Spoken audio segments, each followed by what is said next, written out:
Dear friends at Extreme Hangout at the Green Zone of the COP29 in Baku, it is my real pleasure to be talking to you all today.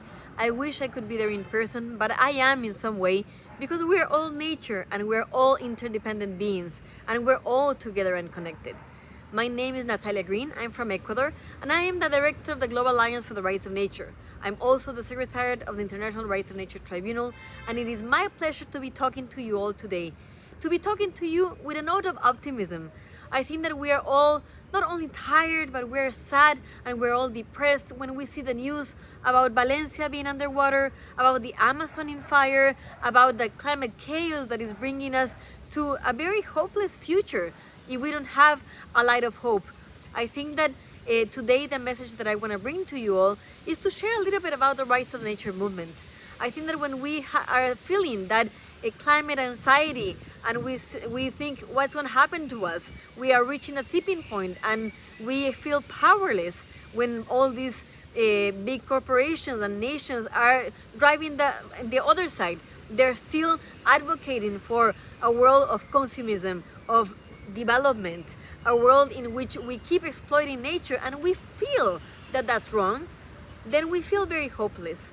But today, what I want to share with you is that we can't feel hopeless. We need to be together. We need to unite and we need to be optimistic that we have to drive our world to a better future. It is our responsibility for every human being alive in this planet today. Not only for the future generations, of course, but also for us. We're already living the impacts of climate change and we need to find a solution. It is our responsibility and we have to do it.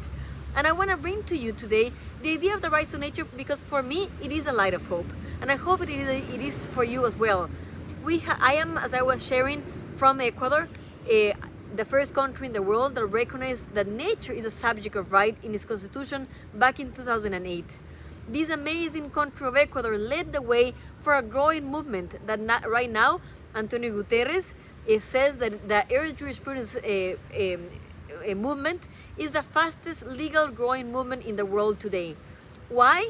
Because it makes sense. Because it makes sense that nature is not an object that you exploit, it's a subject that you protect, that we are nature, that we are interconnected, and that if we know that we are 70% water and that the planet is 70% water and that we're all connected, we're all part of this amazing planet, then why are we treating nature as a resource? Why are we treating nature as an object?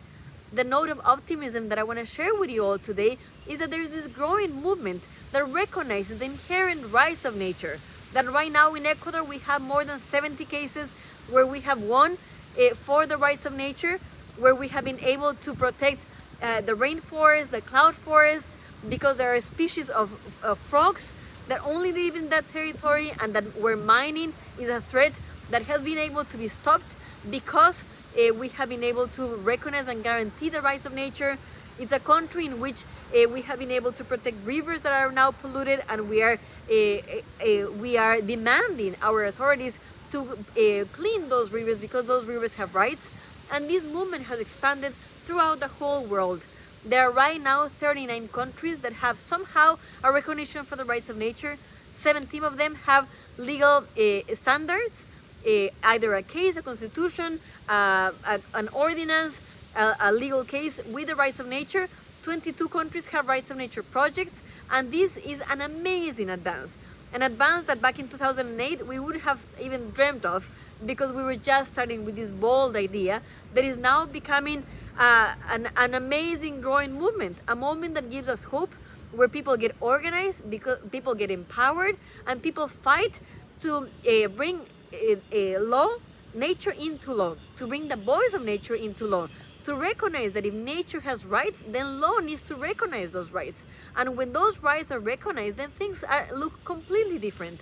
Then a project that is going to stop the vital, or change or break the vital cycles of nature needs to be stopped or changed, where a river that is polluted needs to be unpolluted, needs to be cleaned.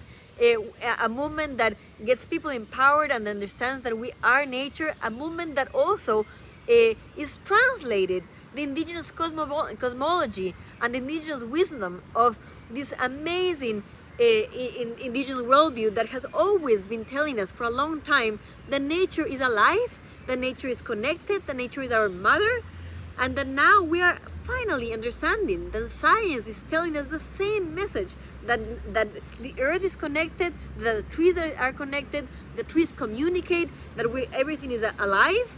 And because all of these things are coming together, this indigenous wisdom has been telling us for such a long time, the Rights of Nature movement has been able to translate this wisdom into the modern paradigm of a legal system and say, wait, maybe we have done wrong because we have a legal system that do not consider nature a subject of rights. They consider nature as an object.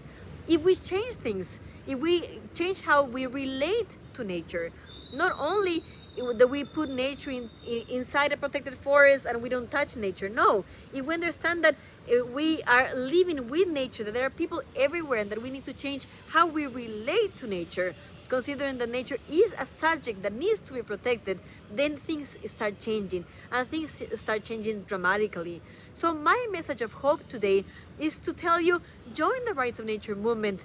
Be optimistic, because we are, as a species that has made a big mistake, a mistake of treating nature as an object. But that can change, and that can change, and is changing all over the world with a very growing movement that wants to do things differently.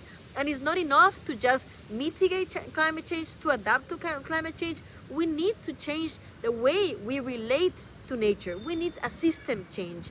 And the Rights of Nature movement is bringing that paradigm shift that is so needed. And that is the message that I want to bring today to this amazing group of people listening to Extreme Hangout, because we want to make this message bigger, stronger, and we want to unite so that our worry of what is happening to the world comes together into action.